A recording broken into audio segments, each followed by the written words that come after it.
ሰላም ጤና ይስጥልን የተከበራችሁ የሽኒጋ ብሮድካስቲንግ ሰርቪስ ተመልካቾቻችን ይህ የኦዴፈታ ፕሮግራማችን ነው።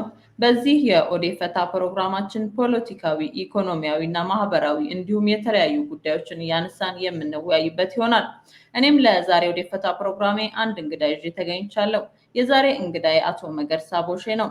ዛሬ ከአቶ መገርሳ ቦሼ ጋር የነፃነት ታጋዮች ድልና የብልጽግና መንግስት የመግለጫ ጋጋታ በተሰኘ ርዕስ የምንወያይ ይሆናል።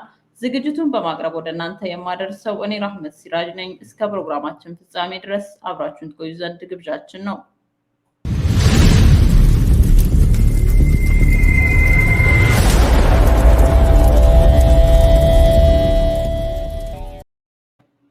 አቶ መገርሳ ቦሼ ጥሪያችንን አክብረክ ስለተገኘ ካመሰግናለሁ። እንኳን በሰላም መጣክ። እኔም አመሰግናለሁ። እንኳን ጋበዛችሁኝ ሽኒጋዎች። መልካም እንግዲህ ቀደም ሲል እንደጠቀስኩት በሰሞኑ ያለው ዜና ለብልጽግና እንግዲህ በጣም አሰቃቂና በጣም ችኩል ውስጥ የከተታቸው ጉዳይ ነው። ለሌሎቹ ለነፃነት ታጋዮች ደግሞ ድል ነውና እንግዲህ በዚህም ምክንያት የተለያዩ የመግለጫ ጋጋታዎች ይታያሉ። በተንቀሳቃሽ ምስሎችም ሆነ በጽሁፍ ከብልጽግና ቢሮዎች ወይም ደግሞ ከብልጽግና መንግስት የሚወጡ የተለያዩ የተስፋ መቁረጥና ሰውን የማስጨረስ የሚመስል መግለጫዎች እየወጡ ይገኛሉ። ወደ ሰሜኑ ጦር ዲቴል ሳልገባ በፊት ግን የኦሮሞ ነፃነት ሰራዊት አሁን ሰሞኑን ወደ ከሚሴ አካባቢ ከሚሴን ተቆጣጥሯል እየተባለ ይገኛል። እንግዲህ የከሚሴ ህዝብን በደስታ የኦሮሞ ነፃነት ሰራዊትን ተቀብሎ እያስተናገደ ነው። ከህዝቡ ጋርም እየተወያየ ነው የኦሮሞ ነፃነት ሰራዊት እየተባለ ነው። ይህ የኦሮሞ ነፃነት ሰራዊት እንግዲህ ለረጅም ዓመታት በትግል ያሳለፈ ሰራዊት ነው። ለነፃነት የሚታገል ሰራዊት ነው። ብዙም ተብሏል። ብዙም በጠላቶቹ ሲወገዝ ቆይቷል። ነፃነትን ለማይፈልጉ ህዝብን መጨቆን ለሚፈልጉ መንግስታትም ሆነ ኃይሎች ብዙ እየተባለ ቆይቶ ነበረ። እንግዲህ ከዚህ በፊትም እንደተባለው እንደ ፍቃዱ ተሰማ ያሉ ሰዎችም እንዳሉት ያው ህዝቡንም አጥፍቶ አሳውንም ለማጥፋት ውቅያኖሱን አድርቆ አሳውን ማጥፋት ወይም ደግሞ ማጥመድ ወደሚለው አይነት ነገርም ተደርጎባቸዋል። ግን ሆኖም ሳለ ይሄ ነፃነት ሰራዊት ብዙ አይነት ትግሎችና ፈተናዎችን አሳልፎ ዛሬ ላይ እየታገደ ይገኛል። ኦሮሚያ ነፃ እስክትወጣ የኦሮሞ ህዝብ ነፃ እስኪወጣ ብሎ ማለት ነውና በአጠቃላይ ለማለት የፈለጉት የኦሮሞ ነፃነት ወደ ወሎም ሆነ በሌላ አካባቢዎች በሚያደርገው እንቅስቃሴ እያሳየ ያለው ድል የተስፋ የነፃነት ጭላንጭል ነው የሚል አይነት ተስፋ ህዝብ ውስጥ እያሳደረ ይገኛል። ይሄን እንዴት ትመለከተዋለክ አቶ መገርሳ ቦሼ? አመሰግናለሁ። እንግዲህ አንቺም እንዳልሽው የኦሮሞ ነፃነት ሰራዊት ወቦ እያደረገ ያለው እንቅስቃሴ በጣም አበረታች የሚባለው ብቻ ሳይሆን ወደ ድል እያደረሰ መሆኑ በውስጥ የምንከታተለው ሰዎች በደንብ እናውቀዋለን። ብዙዋኑ እንደሚያስቡት አይደለም። ምክንያቱም በዚህ ዘመን ብዙ ሰው ሚዲያ ላይ የሚያየውን ነገር ያምናል። እውነታው ግን የኦሮሞ ነፃነት ሰራዊት በመሬት ላይ እየሰራ ያለው ስራ ያለ ፕሮፓጋንዳ ጋጋታ የሚያደርገው እንቅስቃሴ ሰራዊቱ የሚንቀሳቀስበት አካባቢ ያሉ ህዝቦች በደንብ ያውቁታል። ከዚህም በተጨማሪ ብልጽግናዎች መናገር አይፈልጉም እንጂ ምክንያቱም በፕሮስፔሪቲ ጎስፔል የአሸናፊነት ብቻ ነው የምትናገረው፣ ተሸናፊነትን አትናገርም።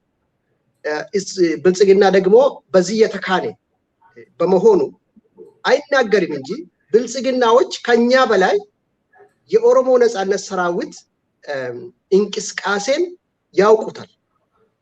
ወደ ድል እያደረሰ መሆኑ ብቻ ሳይሆን የለም እያሉ እንዴት እንደኖረ እንዴት እንደበዛ ምን አይነት ስራ በመሬት ላይ እየሰራ እንደሆነ በጣም ስትራቴጂክ ቦታዎች እንዴት እየተቆጣጠረ እንደሆነ ስትራቴጂክ ቦታ ማለት ኦሮሚያ ብዙ ድንበር አላት።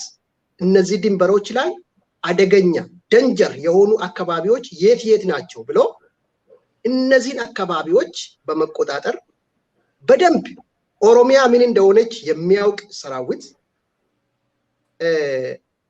ሙሉ በሙሉ ማለት እስከሚቻል ድረስ ኦሮሚያ አካባቢ የሚንቀሳቀስ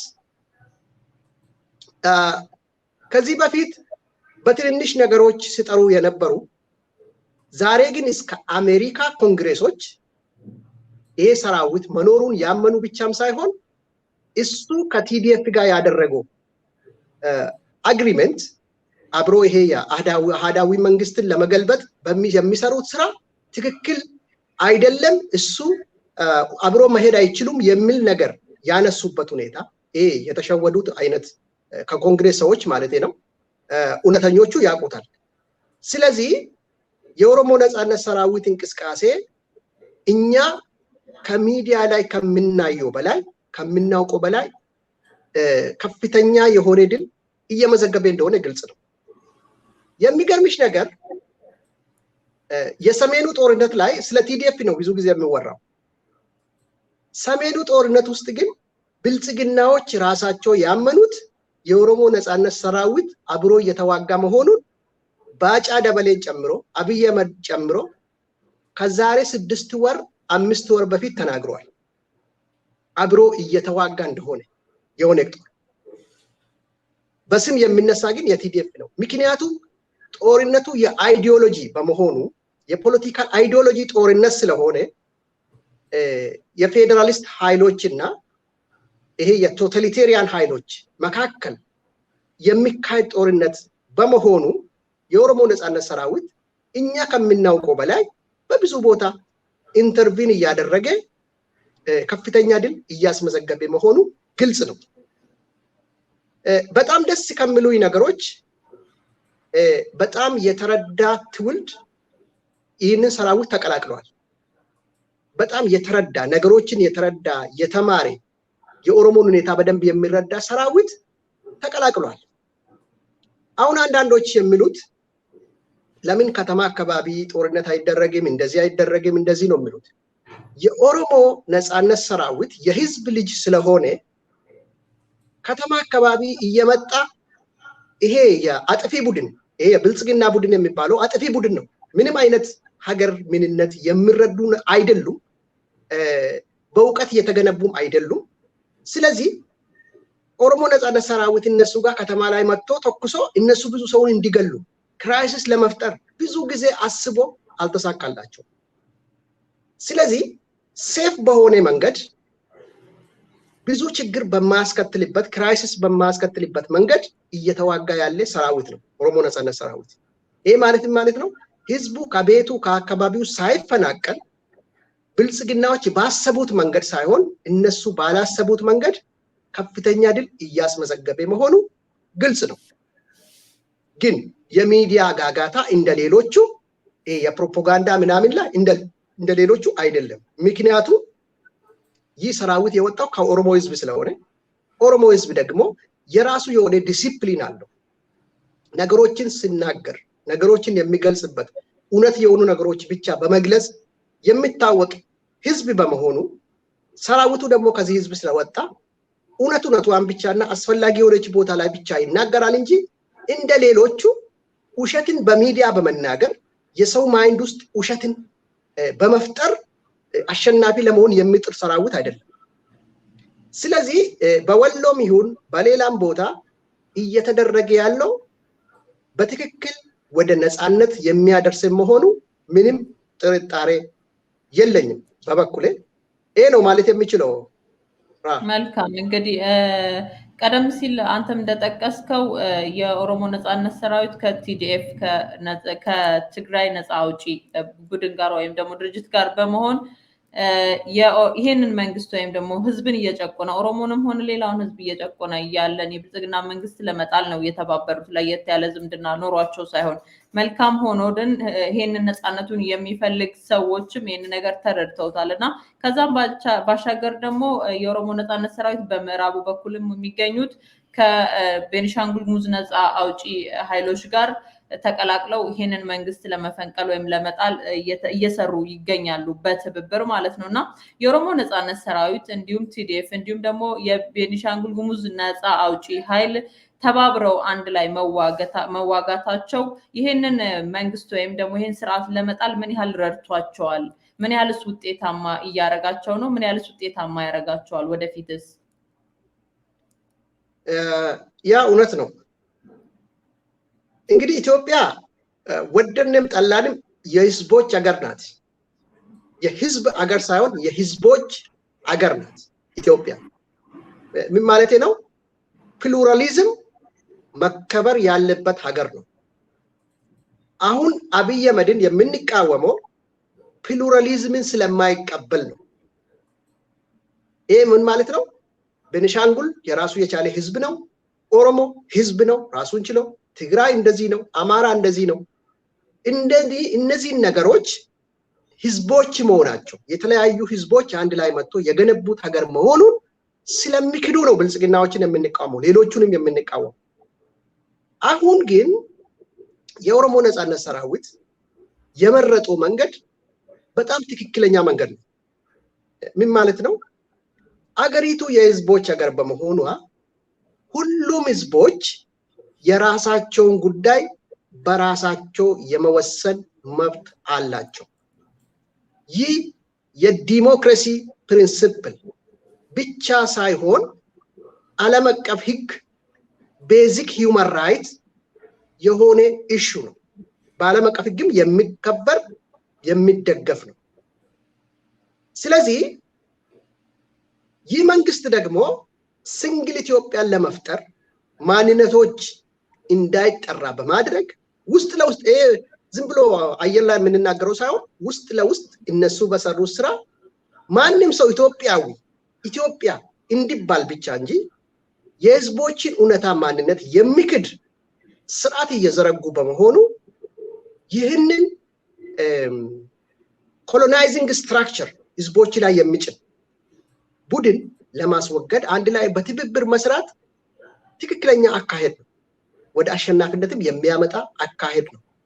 ስለዚህ ቲዲኤፍም የኦሮሞ ነፃነት ሰራዊት የቤኒሻንጉል፣ የጋምቤላ፣ የሶማሌ፣ የሌሎች አንድ ላይ መጥቶ ይሄ የሲንግል ኢትዮጵያን ፕሉራሊዝምን አጥፍቶ መደመር እያለ ድሮ ከአውሮፓውያን መሳሪያ ወስዶ የመጣ የሚኒሊክ ቡድን ወደ ሚኒሊክ ቡድን ራሱ ሰሚት የሚያደርግ ህዝብ መፍጠር የሚፈልጉ ቡድኖችን ማስወገድ ትክክለኛ መንገድ ነው። ምክንያቱም ማንነት ነው፣ አይደንቲቲ ነው። አንተ የለህም ይህንን ነው መሆን ያለብህ ብሎ የሚነግር መንግስት በ21ኛ ክፍለ ዘመን መኖር የሌለበት መንግስት ነው። ስለዚህ የትግል አጋሮች በተለያየ መንገድ የወከሉትን ህዝብ ወክሎ አንድ ላይ እነዚህን ቡድኖች መዋጋታቸው በጣም ትክክለኛ ነው። ወደ ድልም እያመጣቸው ነው። ወደፊት ደግሞ ኢትዮጵያ መልቲ ናሽናል መልቲ ካልቸራል ሀገር እንድትሆን ያደርጋል። መልቲ ናሽናል መልቲ ካልቸራል ኔሽን መሆን ካልቻለን ኢትዮጵያ እንደ ሀገር መኖር አይችልም። ስለዚህ አማራጩ እነዚህ ሁለቱ ናቸው። እነዚህ አብሮ የሚዋጉት ነገ አንድ ሀገር አብረን የምንቀጥል ከሆነ ሀገሪቷ ፕሉራል መሆኗን የህዝቦች መሆኗን ተቀብለን አብረን እንደመቀጠል ምቹ ነው። ካልሆነ ግን ኢትዮጵያ መፍረሷ ነው። ይሄ ሶስተኛ አማራጭ አሁን ስልጣን ላይ ያለው መንግስት የሚያካሂደው መስመር ትክክለኛ መስመር አይደለም። ስለዚህ ትግሉ የቲዲኤፍም የቤኒሻንጉልም የሌሎቹም አንድ ላይ መምጣቱ እኔ በጣም ትክክለኛ ነገር ይመስለኛል። ወደ አሸናፊነትም የሚወስድ ነገር ነው ብዬ አምናለሁ። መልካም እንግዲህ ወደ ሰሜኑ ጦር አሁንም ያው አጠቃላይ ኢትዮጵያ ውስጥ ያለው ጉዳይ ከሰሜኑ ጦር ጋር ተያይዞ ነው የነፃነት ታጋዮችም እየተባበሩና ይሄንን መንግስት ለመጣል ወይም ደግሞ የብልጽግናን ንጉስ ለመጣል እየታገሉ ያሉትና ወደ ብልጽግና መንግስት አቋም ስንመለስ የብልጽግና መንግስት የሰሜኑን ጦር ከጀመረ የሀገር ሉዓላዊነት ብሎ ጦርነቱን ከጀመረ ጀምሮ አመት ሊሆነው ነው። ይሄ ጦርነት እንግዲህ ተስፋፍቶ የት እንደደረሰ እያየን ነው። መረጃዎችም እየወጡ ካሉት መረዳት ይቻላል። እና በሰዓቱ ሲል የነበረው የብልጽግና መንግስት ቲፒኤልኤፍን ወደ ዱቄት ቀይረነዋል ወይም ዱቄት ሆኗል እያለ ነበረ ሲፎክር የነበረው። እንደማሸነፍም የማሸነፍ ስሜትም እየተሰማው ነበር እና የብልጽግና መንግስት እንደ አንድ መንግስት ነበረ። እንዴት መንግስትነት መሆን እንዳለበት ወይም ደግሞ ህዝቡን እንዴት መምራት እንዳለበት አልገባውም እና የራሱን ስልጣን ብቻ ለመጠበቅ ህዝቦችንም ጨርሶ ሌሎች ሀገር ላይም ጦርነት ከፈተ እንጂ ምን ለማለት ፈልጌ ነው እንግዲህ የብልጽግና መንግስት የራሱ የሆነ ስቴት ፓወር ያለው መንግስት ነው የራሱ የሆነ አቅም ያለው መንግስት ነበርና ይሄን ስቴት ፓወር ያለው እንዴት ሊሸነፍ ቻለ የብልጽግና መንግስት ለምን የተሸነፈ ይመስላል አቶ መገርሳ በጣም ጥሩ ጥያቄ ነው እንግዲህ አብይ አህመድ ከተሸነፈበት አንዱ ትልቁ መንገድ ትልቁ ነገር ከሱ እምነት የሚመነጩ ነገሮች ናቸው ከሱ እምነት የሚመነጩ ግን የተሳሳቱ የሆኑ ነገሮች አይዲዮሎጂዎች አሉ እሱ ምንድነው ስቴት ፓወርን የተቆጣጠረ ሁሉንም ነገር ማሸነፍ ይችላል ሌሎቹን ማጥፋት ይችላል የሚል አመለካከት ይዞ ነበር አብይ አህመድ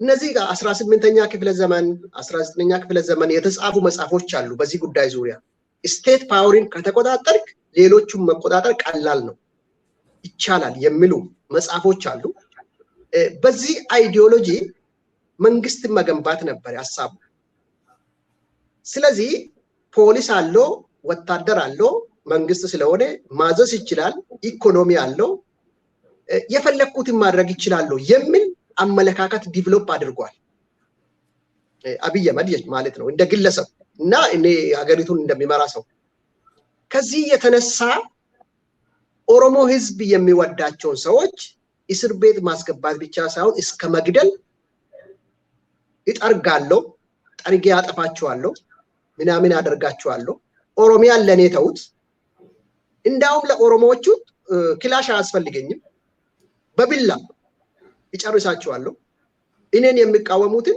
እኔ እንዴት እንደሚጠርጋቸው አውቃለሁ ብሎ ተነሳ ማለት ነው እኛ ስራ በለቀቅንበት ጊዜ አንዱ ትልቁ እቅድ የነበረው ለሰዎች ያልተናገርነው ትልቁ እቅዳቸው ኦሮሞ ውስጥ ማንም ናሽናሊስት የሆነውን ባገኛችሁበት ቦታ ኦሮሞ ውስጥ ያገኛችሁትን ማሰር መግደል ትእዛዝ ሰጥቶ ነበር አብይ አህመድ ቡድኑን አደራጅቶ ማለት ነው ልክ እንደ ጀዋር መሐመድ ከታሰሩ በኋላ ኦሮሞ ውስጥ ማንም ናሽናሊስት አጌንስት አብይ የሚናገር ሰው እንዳይኖር ከፍተኛ የሆነ ስራ ነው የሰሩት ምክንያቱም ስቴት ፓወር ስለያዝኩ የፈለኩትን ማድረግ ይችላል የሚል አመለካከት ከዛ በኋላ ኦሮሞ እሱ እንደፈለገው የጋጋታ ምናምን አላደረገም ወደ ወቦ ነው ነገሮች የተጀመሩት በተለያየ መንገድ ስራ ጀመርነኛ እዛ ውስጥ ሆነንም ከዛ በኋላ ምን አደረገ ቲዲኤፎችን የትግራይን ማለት ነው ሞር የተሻለ ነፃነት የነበራቸውና ያን መንግስት የገነቡት ምን ማለት ነው ኢህአዴግ የሚባለው ዛሬ ያለው መንግስት ራት ከገነቡት አንዱ ናቸው ቲዲኤፎች በዋናነትና ቲፒኤልኤፎች እነሱ ላይ ጦርነት አውጄ ማሸነፍ ይችላሉ ኢሳያስን የፈለኩት ነገር ላረግለትና ምክንያቱ ኢሳያስ አፈወርቂ በድህነት በፖቨርቲ ከኢትዮጵያ ነገሮችን ስላጣ ባለፉት 27 ዓመታት 20 ዓመታት ብዙ በጣም አዛዛኝ ፖቨርቲ ደረጃ ውስጥ ስለሆነ የሱ ኔትወርኮችን ኢትዮጵያ አስገብቶ ኢትዮጵያ ውስጥ ያሉ ማዕድናትን ነገሮችን እየወሰዱ ለአብይ አህመድ ወታደር ሰጥቶ ቲፒኤልኤፍን እንዲዋጉ ተግባባ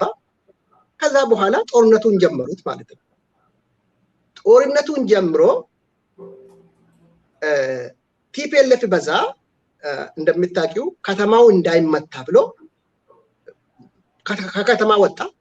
ከከተማ ወጣና እነሱ በሚዲያ ጋጋታ ብዙ ነገር አደረጉ መጨረሻ ላይ ነገሮቹ ተለወጡ ምን ማለት ነው ስቴት ፓወር ይያለው ብልም ስቴት ፓወሩን እየገነባ የነበረበት መንገድ አንደኛ ምንም ልምድ የሌላቸው ሰዎች ከፍተኛ የመንግስት ፖዚሽን እንዲቆጣጠሩ አብይ አህመድን መደገፍ ብቻ ነው መንግስት ፖዚሽን ለማግኘት የሚፈልገው ሌላ ብቃት አልነበረው ከዚህ የተነሳ ዕውቀት ያለው ነገሮችን በቀላሉ የሚረዱ ሰዎች ስቴት ቢልዲንግ የተረዱ ሰዎች ብዙዎቹ እስር ቤት ገቡ ደካሞችና ሰነፎች አብይን እየደገፉ ወደ መንግስት ተቀላቀሉ ጦርነት እንዴት እንደሚመራ የማያውቁ ኮሎኔል ሆኑ ብዙ ነገሮቹ አንፕሮፌሽናል ሆነ ይሄው ብልጽግና የምትዩ ቡድን እኮ በጣም ከሚያዛዝኑሽ ነገሮች በሙሉ አንፕሮፌሽናል ናቸው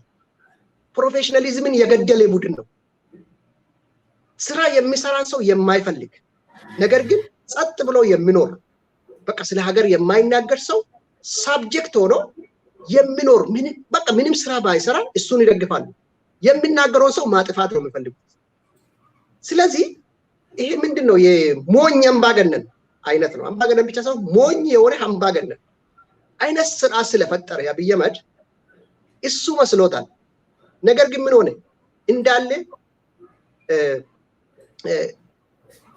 ፈነዳ ራሱ ላይ ፈነዳ ማለት ነው ለምን እሱ ይዞ መንቀሳቀስ የፈለገው ይሄ ነፍጠኛም ቡድን ነው ይሄ የነፍጠኞቹ ቡድን ሲጀመርን በብሔራዊ ቲያትር በፊልም በሙዚቃ ይሄ በአስማሪነት እንጂ ስቴት ቢልዲንግ ዕውቀት የላቸው እንኳን መዋጋት ቀርቶ የጦር መሳሪያ ድምጽ እንኳን ሲሰሙ ብዙዎቹ ደስ የማይላቸው የራሳቸውን ህይወት መኖር የሚፈልጉ ነገር ግን ሚዲያ ላይ የሚፎክሩ እነዚህ ቡድኖች ወደ ራሱ አስጠጋ ኦሮሞ ህዝብ ወጣውበት የሚለውን ህዝብ ወደዛ ገፍቶ ሌሎቹ ወደ ራሱ ያስጠጋ ቀጠለ ከዛ በኋላ ምን ሆነ ሙሉ በሙሉ ሲስተሙ ገቨርንመንቱን ኮላፕስ እስከሚሆን ድረስ ሰሩ ማለት ምክንያቱም በደካሞች በሰነፎች የተሞላ መንግስት ኮላፕስ መሆኑ አይቀርም ይሄ ግልጽ ነው ከዚህ የተነሳ ስቴት ፓወሩ አብይ አህመድን ሊጠቅመው አልቻለም ምክንያቱም ስቴት ፓወር ሊጠቅምሽ የሚችለው የህዝብ ድጋፍ ሲኖረው የህዝብ ድጋፍ የሌለው ስቴት ፓወር ምንም ጥቅም የለው ኢትዮጵያ ደግሞ ትልቅ ህዝብ ነው 100 ሚሊዮን ህዝብ ነው ምን እንደሚሰራ አታቂው ባይናገርም በሚዲያ ባይታይም አታቂው ምን እንደሚሰሩ ብዙ አይነት ኔትወርኮች አሉ ስለዚህ እሱ የአማራን ቡድን ይዞ ኢትዮጵያን እንደፈለኩ አረጋለሁ ብሎ ነበር ሐሳቡ እንደዛ ነበር ግን አልተሳካለትም ለጊዜ አስመስሎታል አሁን አዲስ አበባ ፍንፍኔ የሚኖር ሰው ሊመስለው ይችላል ለጊዜ ነገር ግን ስቴት ፓወር አብይ አህመድን አልጠቀመውም ስለዚህ ሁሉ ጊዜ ክራይሲስ በክራይሲስ ሆነ ምርጫ ጨመርብሮ መጣ ጊዜው የጨረሰ ቡድን ስለሆነ እንደገና ኤክስፓየር ያደረገውን ጊዜ እንደገና አሳድሶ መጣ ኤክስፓየር የሚያደርግ ነገር ደግሞ እንደምታወቀው ፖይዘን ነው ለምሳሌ ኤክስፓየር የሆነ ምግብ ከበላ አንድ ሰው ይታመማል ሊሞትም ይችላል the same thing ኤክስፓየር ያደረገ መንግስት በመሆኑ ፋንክሽናል አይደለም ማለት ነው ወታደር ፋንክሽናል ካልሆነ አንድ ሀገር አንድ መንግስት ነው ማለት አይቻልም ምክንያቱም ወታደር ሁሉ ነገር ነው ሴኩሪቲ ነው ኃይል ነው አገሪቱ የምትኖረው በወታደር ነው ኢትዮጵያ ደግሞ ታሪኳ የጦርነት ታሪክ ነው ጦርነት ነው ኢትዮጵያን አንደርጎ ሆልደርጎ ያለው ሌላ ነገር አይደለም ወይም ዲሞክራሲ አግሪመንት አይደለም ወይም የህዝብ ምርጫ አይደለም ኢትዮጵያ በጦርነት ያለችውና ግን አሁን ፌደራል መንግስት ጦርነት ከእጁ ብዙ ነገሩ ያመለጠው ስለሆነ ቀለል ባሉ የነፃነት ታጋዮች እየተሸነፈ በመሆኑ ስቴት ፓወር ለአብይ አህመድ ሊጠቅመው አልቻለው በቀላል ቋንቋ የሚያሳየን እኔ በግሌ የማምነው ነው የፈጣሪ ፍርድ በአገሪቱ ላይ የመጣ ይመስለኛል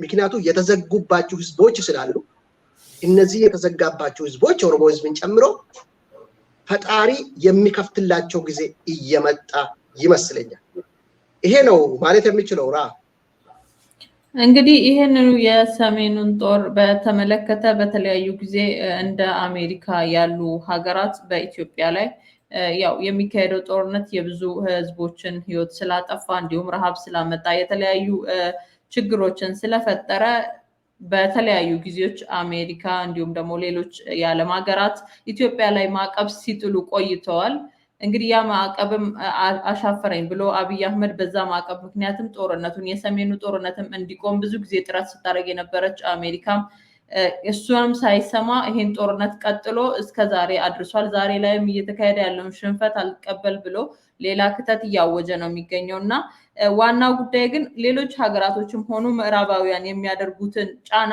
አልሰማ ብሎ አብይ ዛሬ ደርሷል ጦርነቱንም ሳያቆም ወይም ደግሞ ወደ ሰላማዊ ድርድርም ሳይመጣ ማለት ነውና ሲጠበቅ የነበረው ግን ይሄ አልነበረም አሜሪካም ሆነ ምዕራባውያን ኢትዮጵያ ላይ አሁን ባለው ሁኔታ የሰብአዊ መብት ጥሰቱም የችግሩም የሰላም ማጣቱንም ተመልክቶ ከባድ ማዕቀብ እንዲጣል ወይም እርምጃ እንዲጣል ነበር ብዙዎች ሲጠባበቁ የነበሩትና ምዕራባውያን ለምንድን ነው የተፈለገውን ያህል ጫና ማድረግ ያቃታቸው ወይም ያልቻሉት ወይም ያልፈለጉት አብይ አህመድ ላይ?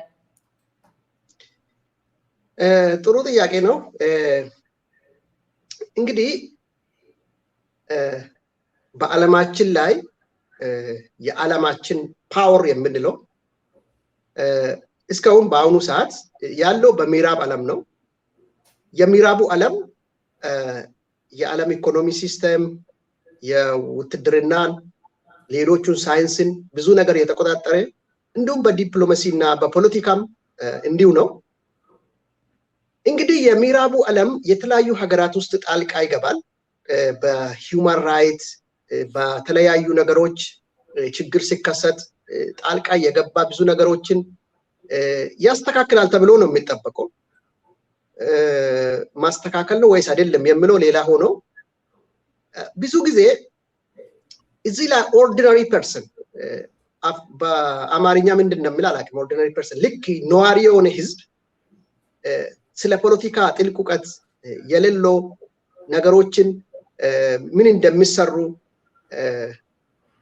በደንብ ያልተረዳ ሰው እንዲያየር ላይ ሳይ ምዕራባውያን የሆነ ነገር ሀገር ውስጥ ጣልቃ ሲገቡ በቃ ለሰብአዊነት ብሎ ነው ብሎ ማሰብ አለ። የተለመደ ነው። ብዙ ሰው እንደዚህ ያስባል። ነገር ግን አንድ እውነት አለ ዓለማችን ላይ። እሱ ምንድነው? ምዕራባውያን የሚሆኑ ሌላ ነገር እንደ ራሻ አይነት የሚሆኑ አንድ ሀገር ውስጥ ጉዳይ ጣልቃ ሲገቡ የመጀመሪያ እርምጃቸው መሰረት የሚያደርገው የሀገራቸውን ብሔራዊ ጥቅም ነው።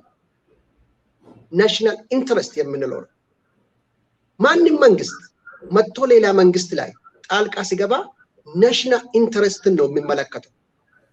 ምን ቤኔፊት አገኛለሁ? ቤኔፊት ካልሆነ የሀገር ውስጥ እየተደረገ ያለው ሀገሬ ላይ ምን ችግሮችን ይዞ ሊመጣ ይችላል የሚለው ካልኩሌት ያደርጉታል ማለት ነው። ስለዚህ በዚህ ምክንያት አንዳንድ ሀገራት ላይ ከፍተኛ የሆነ ሰብአዊ ቀውስ ሲደርስ ምንም አይነት እርምጃ አይወስዱም። ለምሳሌ የመንን ማየት እንችላለን። የመን ላይ የተደረገው በጣም የሚያዛዝንሽ ነው። አረቦች አንድ ላይ ሆኖ የመን ላይ ያደረጉት በጣም ከፍተኛ ጥፋት ነው ያካሄዱት። ነገር ግን ምንም አላሉም። ማለት አንዳንድ የሚዲያ ምናምን ነገር መናገር አለ፣ ግን ጣልቃ ግን አልገቡም። ለምን? ናሽናል ኢንተረስታቸው የመን ሲደበድቡ የነበሩት እነ ሳውዲ አረቢያ እነ ዱባይ አይነት ሀገሮች ናቸው። ናሽናል ኢንተረስታቸው ከየመን የሚያገኙትና ከነዛ ሀገር የሚያገኙ የቱ ይሻላል ተብሎ ቢገመት አንድ ላይ ወደ ተሻለው ነው የሚሆኑት ማለት ነው። አንዱ ይሄ ካልኩሌሽን ነው። ሁለተኛ አንድ አይዲዮሎጂ አለ ዌስተርን ውስጥ ብዙ በሚዲያ አይነገርም። በሚዲያ ብዙ ሰዎች አይናገሩ፣ ግን አንድ አመለካከቶች አሉ። ለምሳሌ የዌስተርን አይዲዮሎጂ ቀረብ የሆኑ ግለሰቦች ወይም ደግሞ ከእንደዚህ አይነት ኢንስቲትዩሽን የመጡ ሰዎችን መደገፍ የሚል ነገሮች አሉ።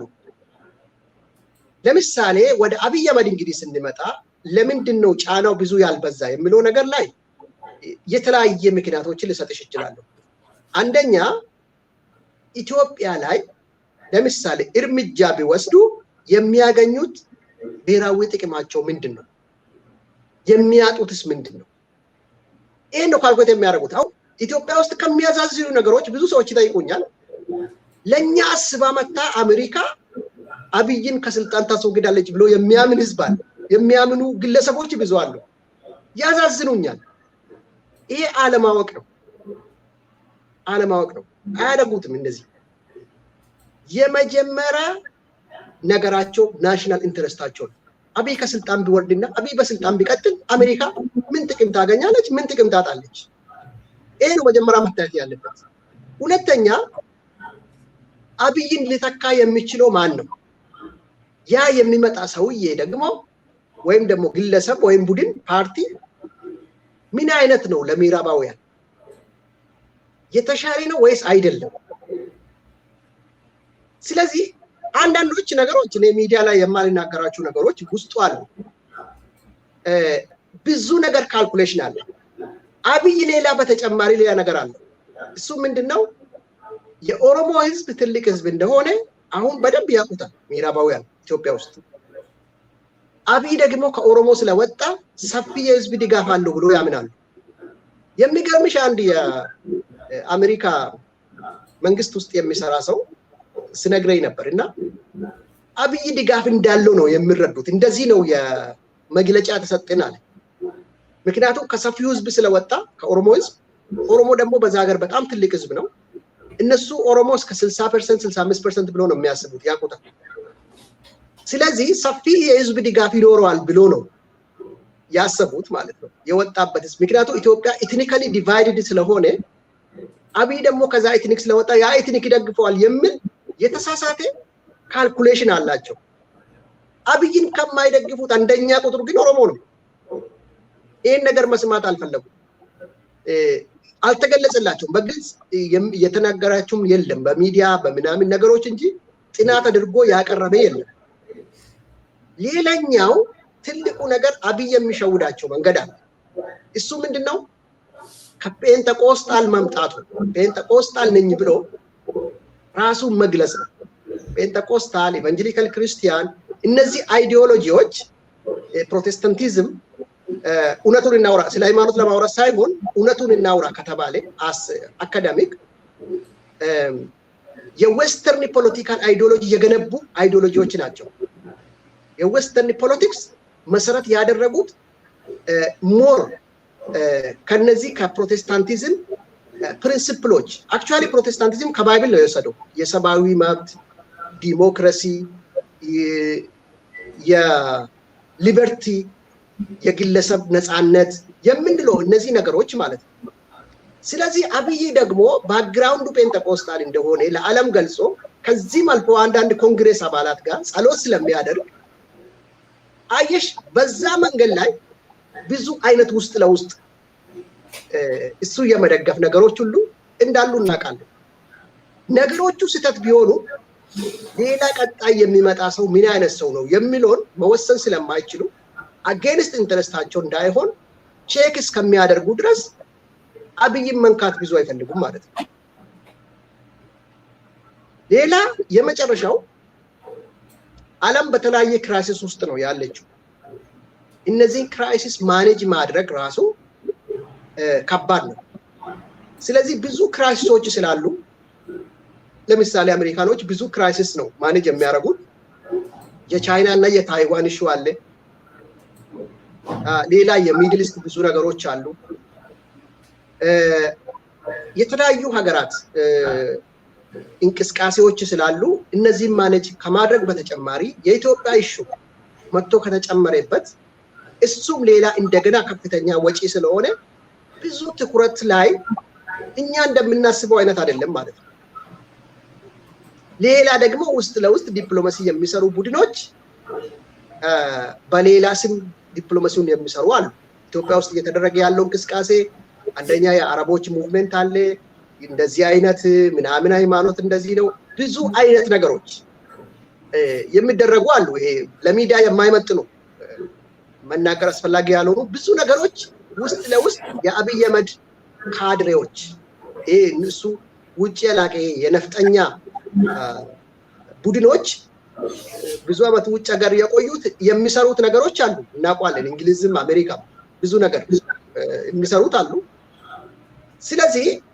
አብይ ላይ አስፈላጊ ፈጣን እርምጃ ለዚህ ነው ያልተወሰደው ማለት ነው መፍትሄው ግን ምንድነው መጀመሪያም ራሱ ሌላ አካል መጥቶ ይሄን መንግስት የማይሆን መንግስትን ሪሙቭ ያደርግልኛል ብሎ ማሰብ የስንፍና አመለካከት ነው ስለዚህ አንድ ለሱ ያልሆነውን መንግስት ማንሳት ያለበት የዛው ሀገር ህዝብ ነው የዛው ሀገር ህዝብ ታግሎ ለሱ የሚመች መንግስት ማስቀመጥ ነው ጠንካራ ስትሆኚ ማንም ሀገር ይደግፍሻል አሜሪካ ይሁኑ ምዕራባውያን በሙሉ ጠንካራ ህዝብ ካለ ጠንካራ ህዝብን ነው የሚደግፉት ስለዚህ በዚህ ሁኔታ እንድንረዳ ነው የሚፈልገው ይሄ ነው ሐሳቤ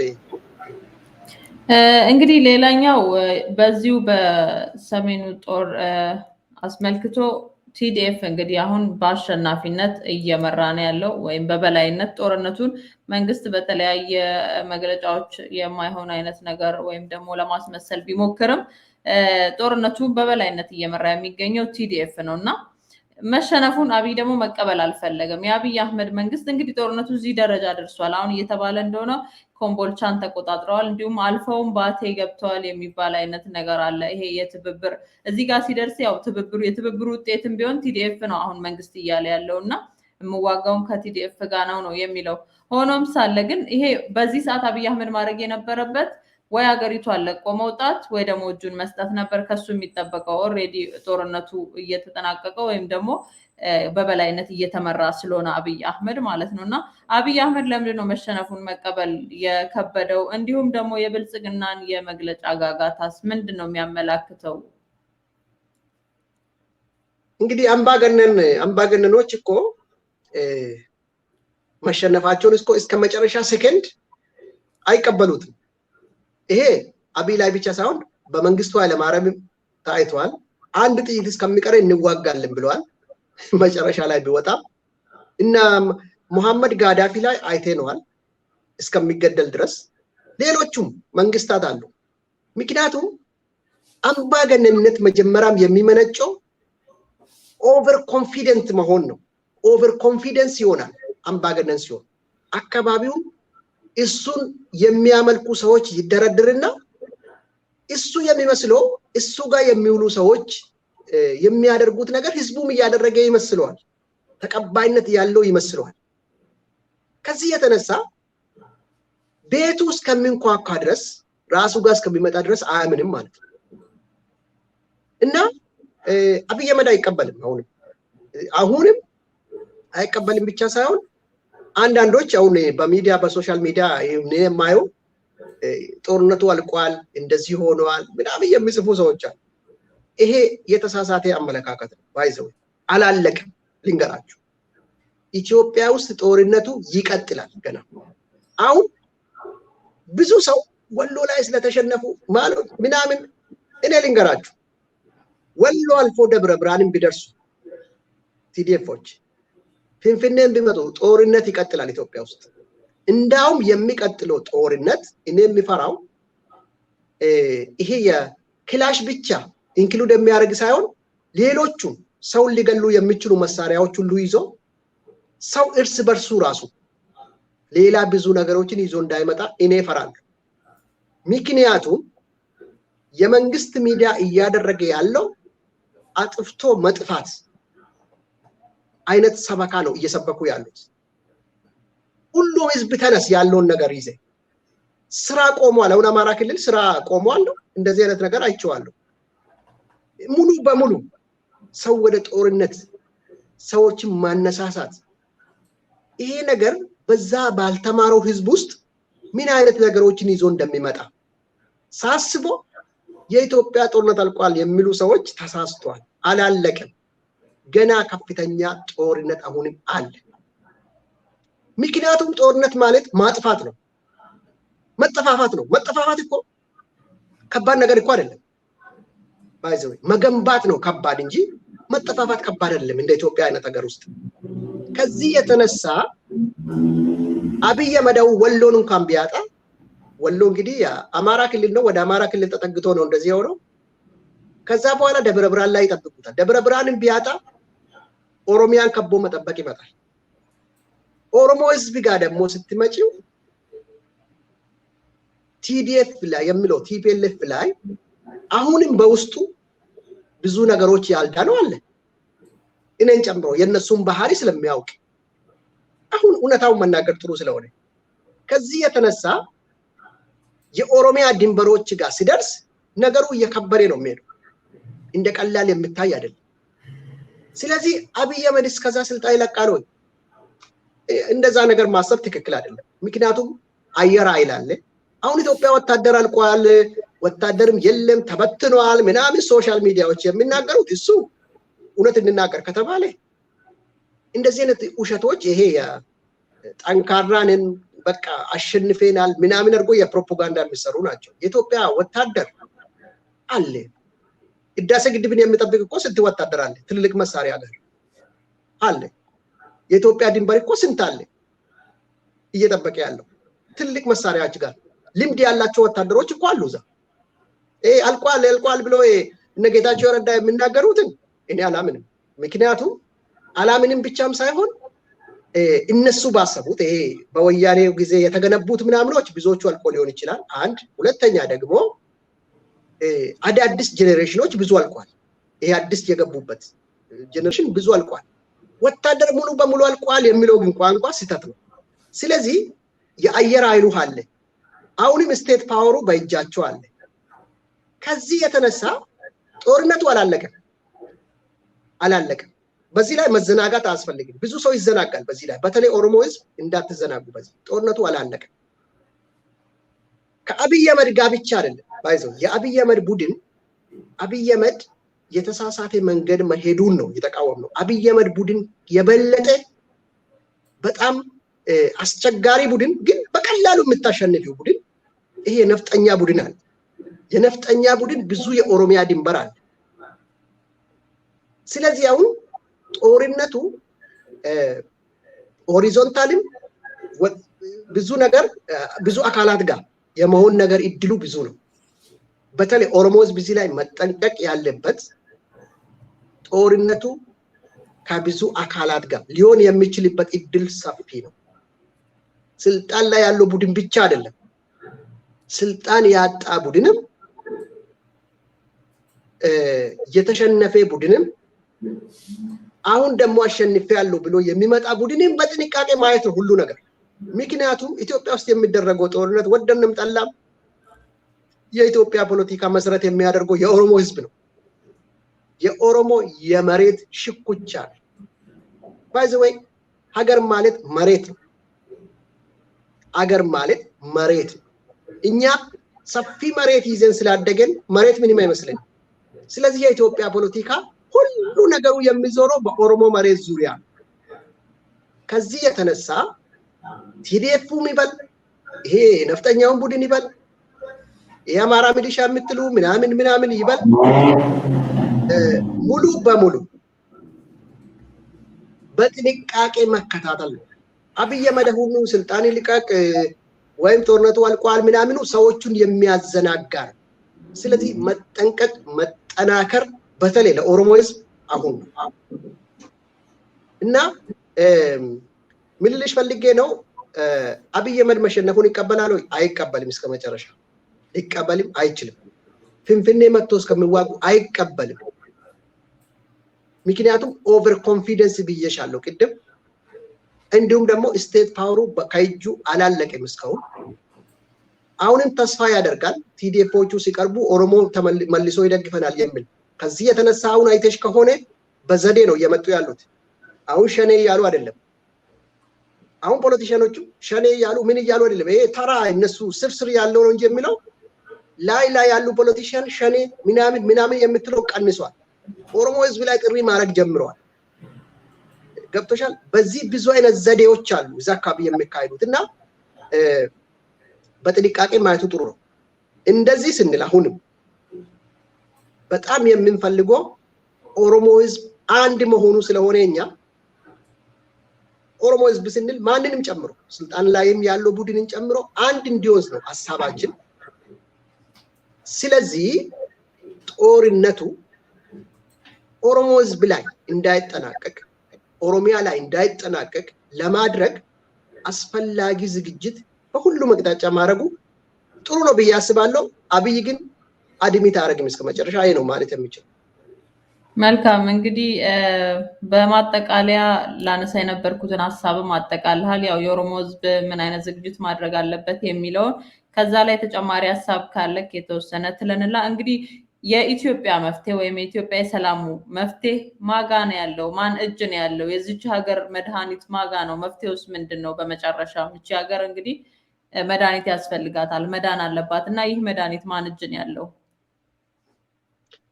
ያ ከባድ ጥያቄ ነው። መድኃኒቱ ማን እጅ ነው የሚለው በፖለቲካ እይታ ለመመለስ ከባድ ጥያቄ ሊሆን ይችላል በመንፈሳዊ በሃይማኖት ቋንቋ ሰዎች በሚሉት ለምሳሌ እኔን ቢጠይቅኝ ብዙ ሰዎችን ቢጠየቁ የሚሉት የእግዚአብሔር የኢትዮጵያ መፍትሄ በእግዚአብሔር እጅ ነው ይላሉ ሌሎችም ሰዎች ይላሉ እኔም የሁሉ የሰው ልጆች መፍትሄ እግዚአብሔር እጅ እንደሆነ ያምናለሁ ነገር ግን በፖለቲካ ቋንቋ ስለተየክሽ መፍትሄ ኢትዮጵያ ሶስት ነገሮች አላት ሶስት ነገሮች መሃል ናት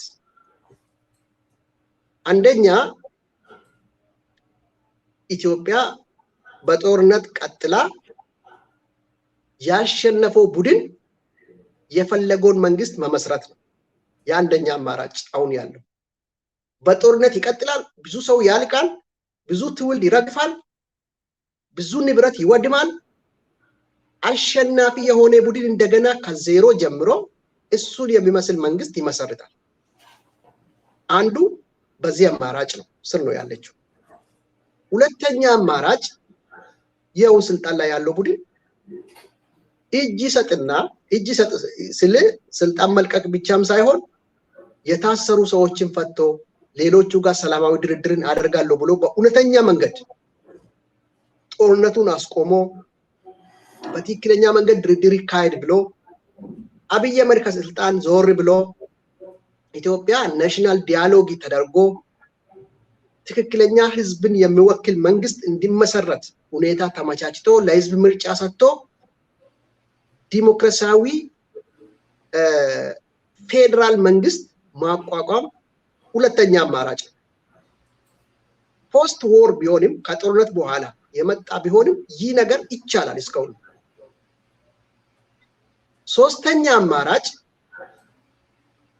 ጦርነቱ ቀጥሎ አሁን አንድ ቡድን ሆኖ እየተዋጉ ያሉት በአይዲዮሎጂ አንድ የሆኑት አብሮ ተዋግተው መንግስቱን አስወድቆ መልሶ እርስ በርሳቸው የሚዋጉበት ሁኔታ ተፈጥሮ ባይዘው ይሄ ነገርም አለ ጀርባው ይሄን ነገር ብዙ ሰው አያነሳም መልሶ እርስ በርሳቸው አብሮ የተዋጉት መልሶ እርስ በርሳቸው መዋጋት ኢትዮጵያ ውስጥ የተለመደ ነው 1991 በፊት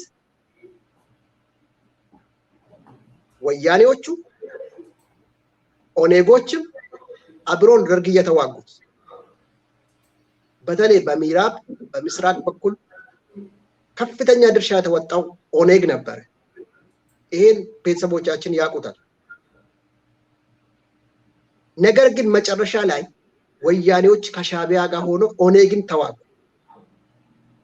ምክንያቱም ኢትዮጵያ ውስጥ በጣም ሰትበርን ምንድነው የሚለው በአማርኛ አላውቅም በጣም ራስ ወዳድነት አለ የኢትዮጵያ ፖለቲካ በጣም ራስ ወዳድነት የናጠው ስለሆነ ይሄ ፓወር ኮንትሮል ማሰቡል ጊዜ ስላለ ይሄ ሼር ማድረግ ባህል ስለሌለው የኢትዮጵያ ፖለቲካ በሁሉ መቅጣጫ ማመኑ ጥሩ አይደለም ስለዚህ ነው እነሱ ደግሞ እርስ በርሳቸው ተዋግተው ኢትዮጵያ መፍረስ ሶስተኛ አማራጭ ይሄ አማራጭም መሬት ላይ ነው ማለት ነው ፖሲቢሊቲ ነው ስለዚህ የኢትዮጵያ መፍትሄ መድኃኒቱ ምንድነው ማለት በአሁኑ ሰዓት እኔ በሚረዳው አመለካከት ኢትዮጵያ እንዲህ ነው ብሎ ኢትዮጵያ እንዲህ ትሆናለች ይሄ ነው መድኃኒቱ ብሎ መወሰን የሚቻልበት ደረጃ ናት ብዬ አላምንም ምክንያቱም ብዙ ነገሮችን አጥፍቶታል ብዙ ነገሮቹ እንዳልሆኑ ሆኗል ስለዚህ እነዚህ አማራጮች ውስጥ የትኞቹ ይሆናሉ የሚለው ማየት ነው እኔ እንደግሌ የምለው ለኦሮሞ ህዝብ ለኦሮሚያ ልዩ ጥበቃ ልዩ ትኩረት በሁሉም አቅጣጫ በአንድ አቅጣጫ አለ በሁሉም አቅጣጫ የሚደረግበት ጊዜ አሁን ነው ብዬ ነው የምናገረው ይሄን ስላችሁ አንድ የአብይ ቡድን ይሄ የክልሎቹን ልዩ ኃይል የሚባለው በየቅጣጫ አምጥቶ ወቦ ኦሮሚያን የተቆጣጠረ በሚመጣበት ጊዜ ሞር የበለጠ የተቆጣጠረ ሲመጣ ሌሎቹን ክልሎች አስገብቶ የአብይ ቡድን ምክንያቱም ያበደ ቡድን በመሆኑ ሌሎቹን ክልሎቹን አስገብቶ እያሰፈረ ወቦጋ ጦርነት የማካሄድ እቅዳለሁ ይሄን በደንብ እናውቀዋለን ምክንያቱም ብልጽግናው ሲንግል ፓርቲ ነው አሃዳዊ ነው ስለዚህ የሶማሌን ልዩ ኃይል ማዘዝ ይችላል የቤኒሻንጉልን ልዩ ኃይል ያዛል የሌላ ልዩ ኃይሎች ያዛል ከዚህ የተነሳ ኦሮሚያ በወቦ ቁጥጥር ስር እየገባች በምትመጣበት ጊዜ እነዚህ ኃይላት እንዲዋጉ መጥቶ የተለያየ ነገሮችን አሳይመንት ሊሰጥ ይችላል ያበደ ቡድን ይሄ ነገር መጠንቀቅ ያስፈልጋል ሁለተኛ የአማራ የሚባለው ቡድን ጉዳዩ ሌላ ነገር አይደለም ኦሮሚያ እንድትፈርስ ብቻ ነው ኦሮሚያ ፈርሳ አማራ ክልል የተባለው ዛሬ አፈርሱ ቢባል ዛሬ ያፈርሱታል ሁሉ ጊዜ ቅናታቸው ኦሮሚያ ላይ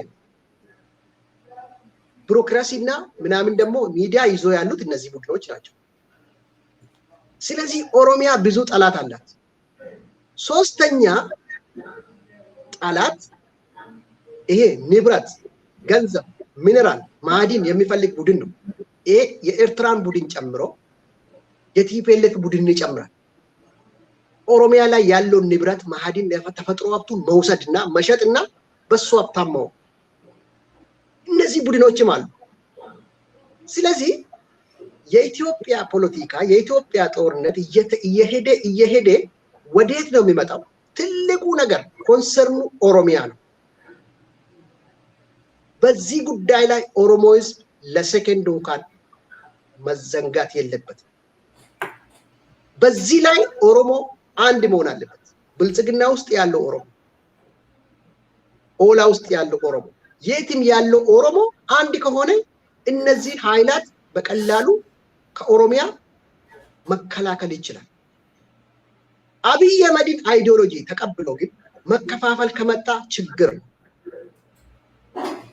እኛ እያልን ያለነው አብይ አህመድን ስልጣኑን ቅንሃት ሁሉ እሱ የሚለው አይነት አስተሳሰብ አይደለም ለኦሮሞ ህዝብ ፍላጎትና ኢንተረስት አልሆነም ነው ለኦሮሞ ብቻ ደግሞ ሁን አላልነው ለሀገሪቱ አልሆነም ስለዚህ የአብይ ቡድን አይዲዮሎጂ ይዛችሁ ሌሎቹ ሸኔ እያላችሁ ሌሎቹ ምን እያላችሁ ራሳችሁን መታድኑ ኦሮሚያን መታድኑ ስለዚህ በዚህ ጉዳይ ላይ በኦሮሚያ ኢሹ ላይ ኦሮሞ አንድ የሚሆንበት ጊዜ አሁን የነዚህ የኦሮሞ ጀነራሎች የጦር መሪዎች ኢትዮጵያ ውስጥ አሁን የኢትዮጵያ ፌደራል መንግስትን ጦር የምትመሩት የኦሮሞ ጀነራሎች በዚህ ጉዳይ ላይ ከነመሮጋ አንድ ናቸው ማለት ነው ምክንያቱም በየቅጣጫ ነው ያለው ጠላት ሁሉ ጊዜ ኦሮሞ ህዝብ ላይ አንዳንድ ኦሮሞ አክቲቪስቶች ላይ የማየው ነገር ይሄ ማመን ይሄ ነገሮችን አናሊሲስ ይሰጡና ልክ እንደ ዌስተርን ፖለቲክስ ኢትዮጵያን ፖለቲካ በማሰብ አናላይዝ አድርጎ ማመን ብዙዎቹም ቲዲኤፍ ማመን እንደዚህ አይነት ነገሮች ይታይባቸዋል አትሸወዱ በዚህ የኢትዮጵያ ፖለቲካ ተወልደን ነው ያደግንበት ኢትዮጵያ ፖለቲካ መተማመን የለው የኢትዮጵያ ፖለቲካ የሚፈልገው ፓወር ነው የፓወር በላይነት ነው የጉልበት በላይነት ብቻ ነው ስለዚህ ኦሮሞ ህዝብ የጉልበት በላይነቱ መገንባት ነው ስራው በተለያየ መንገድ ተደጋግፎ መንግስት ውስጥ ያለው መንግስት ውጭም ያለው ተደጋግፎ የኃይል በላይነት መያዝ ነው ማንንም ላይ የኃይል በላይነት ከያዘን ኦሮሚያን መከላከል እንችላለን የኃይል በላይነት የማንይዝ ከሆነ ማንንም ቢመጣ ጥሏቸው ያልፍና ንብረታችን መሬታችን ሌሎች ማዕድኖታችን ወስዶ ይሸጣል ማለት ነው አሁን አብይ ከመጣ ልክ አሁን ኤርትራኖች ጀምሯል የኤርትራ ቡና ብሎ መሸጥ ጀምሯል የኤርትራ ቢራ ብሎ የኤርትራ ቡና ብሎ ከኢትዮጵያ ይወስዱና ከዛ በኋላ ዛይዶ የሆነ ነገር ይጽፉበታል ይሸጣል መጀመሪያ ጦርነቱ የመጣ በዚህ ላይ ሊዘርፉ ነው የሚመጡት ይሄ ላይ የኦሮሞ ህዝብ ካሁኑ ጀምሮ መዘጋጀት ነው ይሄ በጣም በተደጋጋሚ ሚዲያዎች ብትሰሩበት የተሻለ ነው ብዬ አምናለሁ ጠንከር ብዬ ተናገርኩት ለዚህ ነው ይሄ ነው ማለት የሚችለው ሪያ መልካም እንግዲህ አቶ መገርሳ ቦሼ ሰፋ ያለ ማብራሪያ ነው የሰጠህን። ፍቃደኛ ሆነክ ለዛሬ ኦዴፈታ ፕሮግራማችን ስለተገኘክ በሽኒጋ ብሮድካስቲንግ ሰርቪስ ስምና በሰፊው ኦሮሞ ማህበረሰብ ህዝብ ስም ላመሰግንክ እወዳለሁ። እኔም አመሰግናለሁ። ቴንክ ዩ። የተከበራችሁ የሽኒጋ ብሮድካስቲንግ ሰርቪስ ተመልካቾቻችን የዛሬ ኦዴፈታ ፕሮግራማችን በዚህ ተጠናቋል። ከቀሪ የሽኒጋ ፕሮግራሞች ጋር መልካም ቆይታ